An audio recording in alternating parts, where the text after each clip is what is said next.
Nesta posição, nesta porção de 8 versos, nós temos mais uma oração de Davi, na qual ele se chama servo de Deus, dependente de Deus, para crescer nas Escrituras.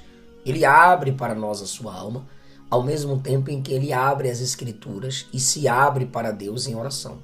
A gente sabe disso porque ele escreveu a sua oração. Nessa porção ele reconhece que Deus derrama o seu juízo contra aqueles que desprezam a sua palavra. Diz assim o verso: faz bem ao teu servo para que viva e observe a tua palavra. Abre tu os meus olhos para que veja as maravilhas da tua lei. Sou peregrino na terra, não escondas de mim os teus mandamentos. A minha alma está quebrantada de desejar os teus juízos em todo o tempo. Tu repreendeste asperamente os soberbos que são amaldiçoados, que se desviam dos teus mandamentos.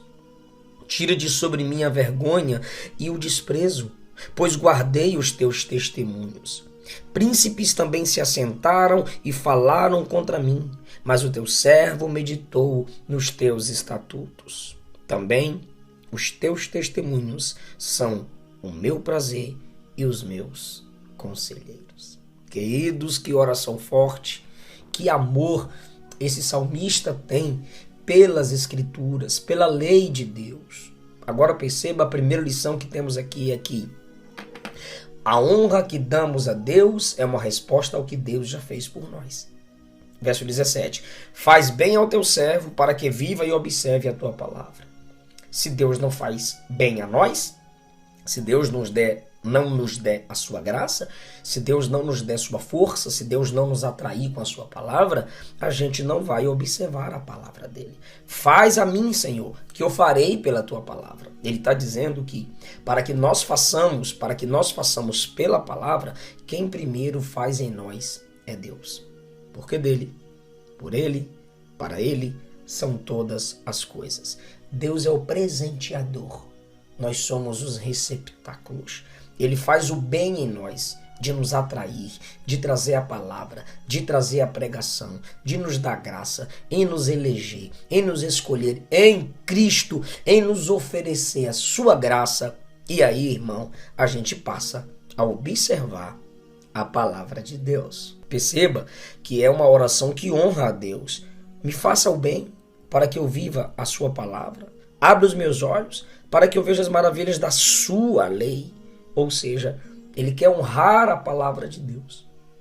Que Deus o honre, para que ele honre a palavra de Deus. Anota aí, o bem que eu faço é uma resposta ao bem de Deus em mim. Segundo lugar, só contempla as maravilhas da leitura bíblica quem Deus abriu seus olhos. Verso 18. Abre os meus olhos para que veja as maravilhas da tua lei.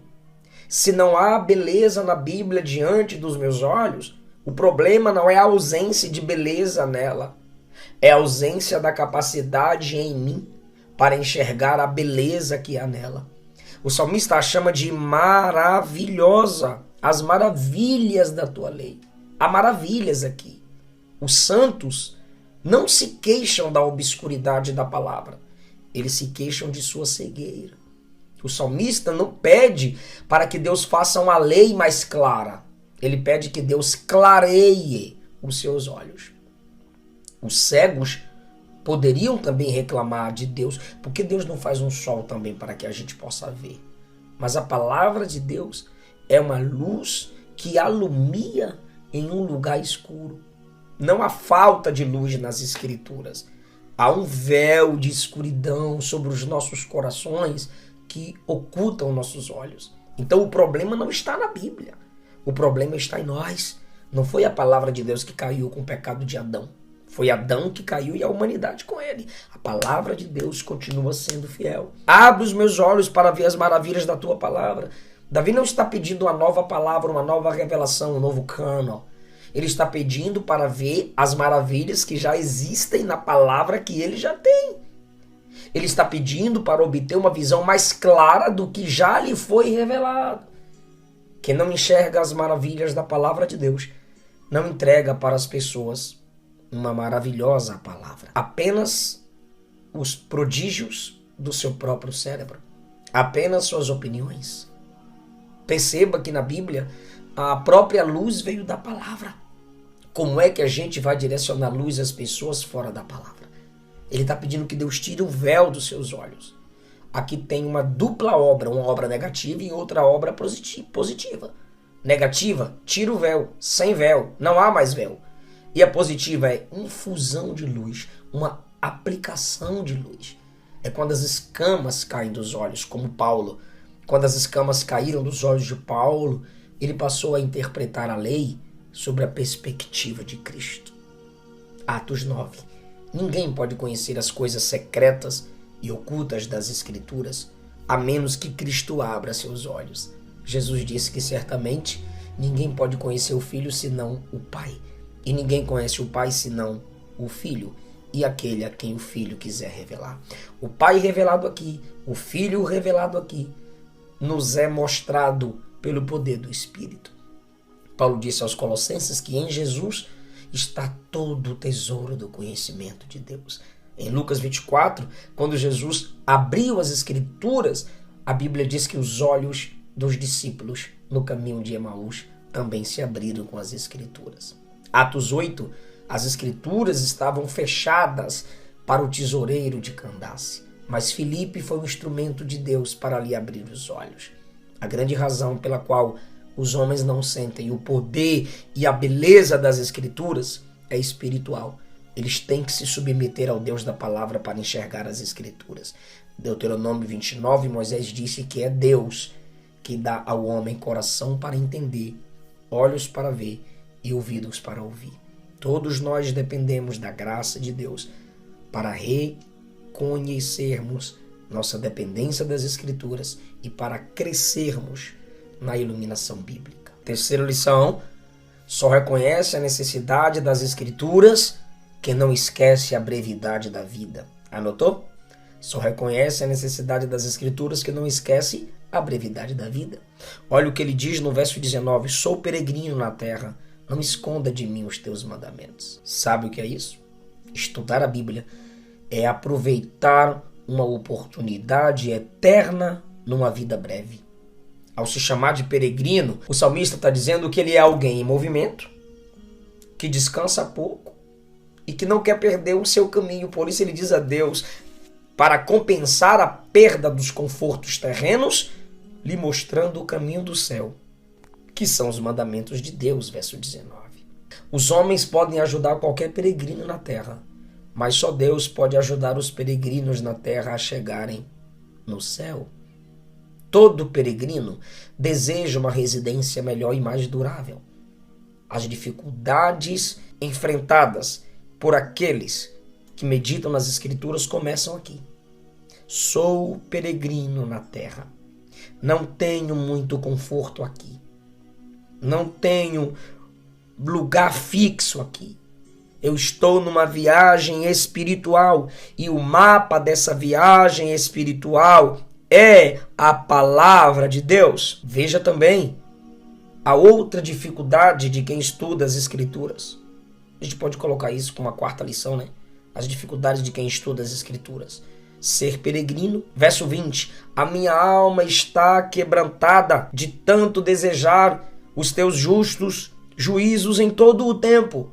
A nossa alma deseja tanto de Deus que ela chega a doer, se quebrantar. Sabe por quê? Porque ela não recebe de vez tudo aquilo que deseja. Verso 20. O salmista não está dizendo aqui que ele quer a manifestação do juízo de Deus, que é punição. Ele está atento às ordenanças da religião, que são chamadas de juízo em referência às regras que eram impostas para o verdadeiro culto. Os juízos de Deus, pessoal, são de dois tipos. Mandamentos, que julga ou diferencia o errado do certo. E o segundo tipo é pragas executadas, justiça executada contra os transgressores da sua palavra. Então Davi está pedindo o primeiro tipo de juízo. É o juízo do mandamento. Ele quer a sabedoria da palavra que diferencia o certo do errado. E os homens que não têm o mesmo desejo devem se lembrar que aqueles cujo coração não dói quando transgride a palavra, terá o coração ferido, por não se quebrantar em humildade quando transgrediu a palavra.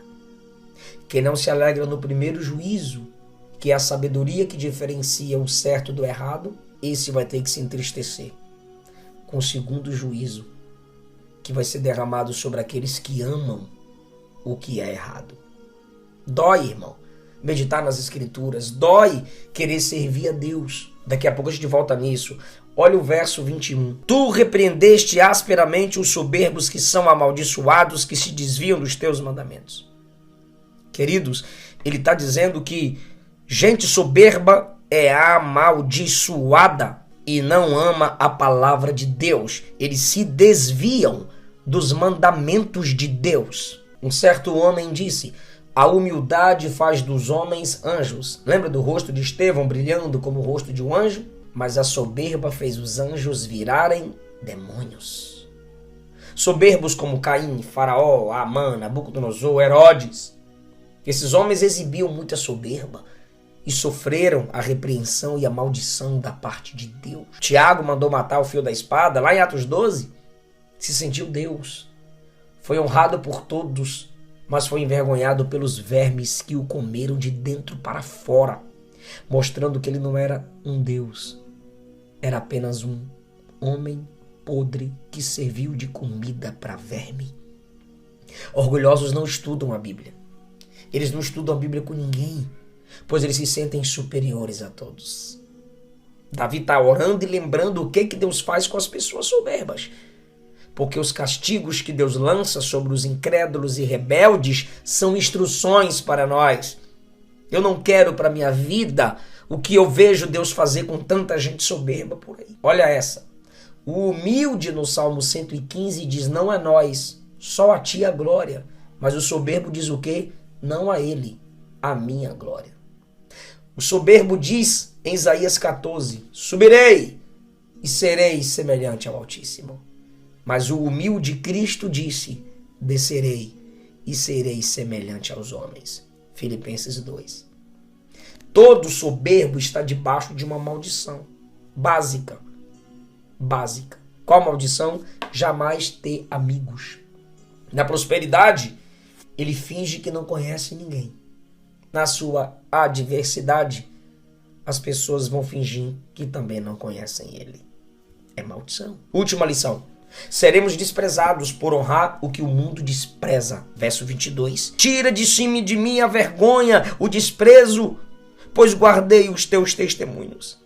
Porque ele deseja os testemunhos de Deus, porque ele deseja a palavra de Deus. Tem vergonha sobre ele, tem desprezo sobre ele, tem gente falando o que ele não fez, tem gente falando o que ele não é, tem gente expondo os erros e as fraquezas dele sempre. 23. Príncipes se assentam e falam contra mim. Lembra que eu disse que eu ia voltar a falar sobre as dificuldades de quem medita nas Escrituras? Olha o verso 22.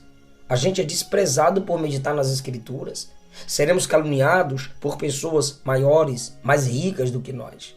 Davi não era simplesmente desprezado como peregrino na rua, mas ele está sendo caluniado na sede da justiça, nos palácios. Os príncipes, no verso 22, 23, estão falando dele. No verso 23, príncipes, homens que detinham o poder da justiça. Mas o que ele faz? Ele apresenta a sua queixa diante de Deus, que está acima de todos os governantes da terra. Ao mesmo tempo em que ele sabe que os homens falam mal dele, ele se dedica nas Escrituras Sagradas. Já percebeu que quando a terra dos fazendeiros está inundada pelas águas da chuva, o que eles fazem? Eles fazem canais, sulcos, buracos para conduzir a água para outro lugar. Assim também Deus faz com a gente. Quando vem as chuvas de calúnia, pressão, sofrimento, Deus canaliza a nossa atenção para as Escrituras Sagradas. Nossa mente, nossos pensamentos devem estar dominados pelas Escrituras, senão vai ser dominada pelas angústias que os homens nos causam. Davi preferiu se desviar deles para encontrar a palavra. Ou seja, enquanto eles falam de nós, a palavra fala conosco. Versículo 23, verso 23 e verso 24. No momento de muita vergonha e calúnia, ele disse: a palavra de Deus me dá prazer e me dá conselho de sabedoria. Enquanto os homens que falam dele são chamados de príncipes, ele se chama de servo, no verso 17, peregrino, no verso 19. Alguém que ama Deus e sua palavra, no verso 24.